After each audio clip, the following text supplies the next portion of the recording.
Everybody, welcome to sportsbookreview.com. Filming today, actually, from the Crocs Casino Resort in Jaco in Costa Rica. I'm here on my holidays, but as they say, no rest for the wicked. So we've got tennis to cover. And what a day, Joao. Day one, hit off with a bang, which is great. Are you feeling confident? Yeah, it was a good first day. The tournament is still long. A lot of matches to analyze. It was a good first day. We got all the four bets that we have, and let's try to keep the good results in the following days. Yeah. Now we were quickly talking. There was also there was a commenter who they bet the 14 parlay or something on the tips that you gave. One thing we do talk about this, but we when Joao and I were talking just before we started, we were saying, one thing to, there are wins and there are losses, and it's a marathon, they say, rather than a sprint. It's managing your bankroll, betting with what you can afford. There will be days that you lose and there will be days that you win, but obviously the overall is that we remain in profit. That's, that you'll take knocks, you'll take pluses, but that's really sort of the key there. Do you have any advice, obviously, for our viewers as well, headed into the French Open or in any form of sort of betting?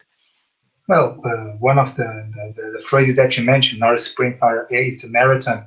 It's the best example of what betting is. To be successful, you have to have a long-term thinking. You have to have a proper bankroll management. Don't focus on just a single game, single week, because you won't win every day. In fact, as I say to my clients, I don't guarantee that you will win today, that you will win this week, or even this month.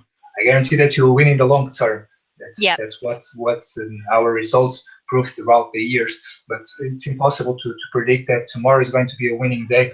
And our goal is to have a long-term thinking and have a proper bankroll management that can afford a losing streak, because those are inevitable. And so doing, for example, what you mentioned, a parlay, I'm not a big fan of big parlays. Only just two matches is the most. But doing a parlay, it's just with a very small stake. In fact, I defend it. You should never bet more than 2% of your bankroll per game, and that's the limit. I'm more conservative. I prefer around just 1%, but that's just me. But I think that everyone should have a proper bankroll management, and that's the key. Yeah. I have to say, though, I do love parlays, but for fun. You go and pick out, I've done 10-team parlays, for example. Not very good for the old heart rate, but it's just fun. Bet $5-10 for a bit of fun, but, you've got to, the chances of it succeeding, you need 10 bets to win to get your money rather than just the one bet. So bear all of that in mind. And any questions, Joao and I are here to help guide you through. So any questions, put it in the comment section. We read those.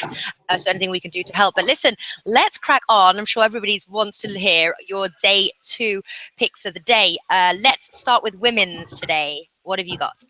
Yeah, we have tomorrow the second day of the first round. It will take place in 3 different days: Sunday, Monday, and Tuesday. Tomorrow we have some of the players that haven't played yet in action, and we have 2 bets for tomorrow on the women's side. The first contest is between Sara Errani and Misaki Doi.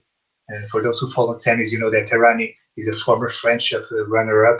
She always does very well on this tournament, and is one of the best clay court players on the WTA tour. Although the last months haven't been very easy for Errani, she's raising her level. Due to her low ranking, she had to play the qualifying in Roland Garros for the first time since 2007. She did very well on that qualifying, won all the 3 matches in 2 easy sets, and she's extremely confident for this main draw.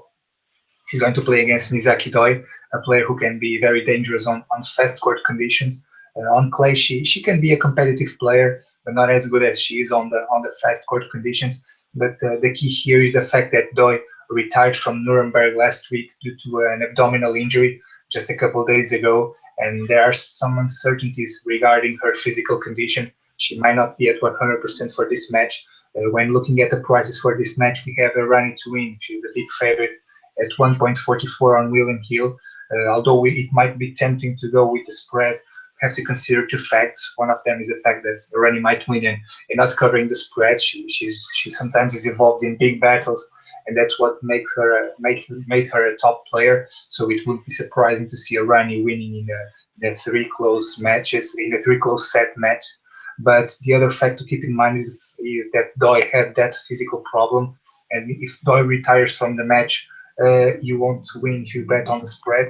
But if you have the money line, if the first set ends, or regarding on the bookmaker that you bet on this case, William Hill is not the best choice because they always give you a refund if Hmm. the player retires. But for example, on Pinnacle, if one set is completed, they will pay the money line. So this is also an important thing to keep in mind because there can be a retirement from Doi because of a recent injury. So betting on the money line here is the best option in my opinion.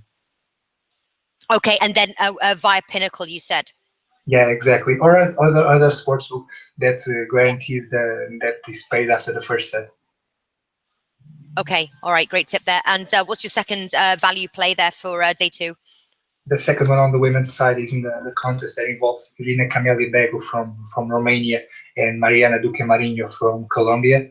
Begu is a very good clay court player as well. She did well in the French Open last season, losing only in the fourth round. She can play well on this surface, and although 2017 hasn't been very easy for her, she's raising her level in recent weeks since the clay court season started, and she can do big damage on the big tournaments. She usually does well on this tournament. And although Duca Marino is a good clay court player as well, I believe that Bego is a level above the Colombian, and Pinnacle currently offers 1.76 for Bego to win. I think that's a pretty decent price since Bego is by far the better player and also has more experience at this level on the Grand Slam stages. All right, so still getting some value there. Nice. And in these early days, it's sometimes very difficult, but done well. For now, moving over to the men's, what are your two value plays? And also, for our viewers there, I will be, or Joao, sorry, will be posting them in the description box there. The comment section, his plays of the day. So if you can't hear properly for whatever reason or whatever, they'll be in the comment section. So yeah, what are the men's plays? On the men's side, we have two picks as well. The first is the match that involves Damir Dzumhur from Bosnia and Nicolas Kicker from Argentina. Kicker is making his debut on a Grand Slam main draw, which means that this is also the first time in his career that he's playing a best of five sets match. It's very different to play a best of three sets or best of five sets. It's completely different, not only physically but also mentally. The amount of time that requires for the players to be on the court. For example, if a player wins one set, normally he just needs another one to win. But on this one, he needs two more. So it's not even half the way after winning just one set. It's extremely demanding. And although Kicker is doing a good season and is on his best career ranking, when we look at these two players' rankings, Kicker is at the place number 94 and Zumur is 96. But I think that Kicker is the better player on these two, but we have to look closely because many players are like Kicker. They play a lot of challengers, Mm-hmm. and those give good points if they make it to the final rounds.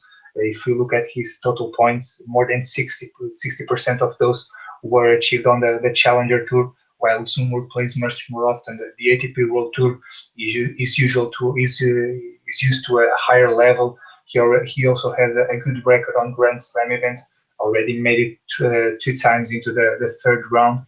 And I think that higher experience from Zumur might be crucial on this match. We have the player from Bosnia to win at 1.70 on Bet Victor. I think it's a pretty decent price since he's by far the most experienced, and I think that he's just a higher above his opponent. Okay, and great price as well. What's the second value play? The second contest and the last bet that we have for tomorrow is between Sergei Stakhovsky and Yensun Lu. Lu is a very good player on fast court conditions such as hard court or grass. But when we look at the players from the top 100 or even the top 200, Lu is without any doubt one of the worst players on clay. He just refuses to play on this surface. Throughout his career, he's been on the tour for more than a decade. For more than a decade, he already played 700 matches on hard court, but on clay he only played 32. So it's just a surface that he just hates to play. And from those 32 matches on his career, he only won seven. he just hates clay. This is his first match on this surface since the French Open last year, so 1 year without playing on this surface. And one important thing to keep in mind is the fact that he retired 2 weeks ago from a challenger in Korea due to an elbow injury. So this might also affect his performance. To sum it up, Louis is the kind of player who goes to Paris to receive the first round money and just Oh, really? goes back to his life. He will try to compete as obvious, but his quality on clay is very low. And although Stakowski is not also a clay court expert, he can play well on this surface. He played the qualifying 1-3 matches there. He has already a good rhythm on this surface and on the conditions in Paris. So I think that can make the difference here. The price is good for Stakowski to win 1.53 on Pinnacle. Due to the difference between the two players, I think it's a good price to take on the Ukrainian. Yeah. And do you know what the first round money is? Not sure exactly. If I had to say something around $20,000 or $30,000, but I can check that quickly. Oh, so he's basically there just to collect his 20 or 30,000. Yeah, just playing. We had one thing that happened 2 years ago, I think, at the U.S. Open. Serena Williams was playing against a Russian teenager. I don't remember her name, and she was injured before the tournament. But since she wanted that prize money, she played against Serena, and she couldn't run.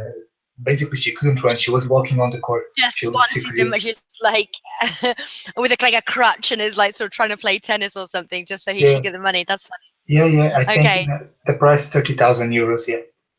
Oof. Wow. For the first Okay. round. Awesome. Awesome stuff. That was Joao from mgtennistipster.com. He will put the tips in the comment section, and we'll be back same time every day. It's about 1:30 Costa Rica local time, which is about the time 1:30, 2 o'clock. We will confirm that on Monday when we set a specific time so you guys can log in. And then also any questions as well about any other matches that you may have. Joao, if he can, we'll be happy to help answer them. So best of luck again, and see you tomorrow, Joao. See you tomorrow.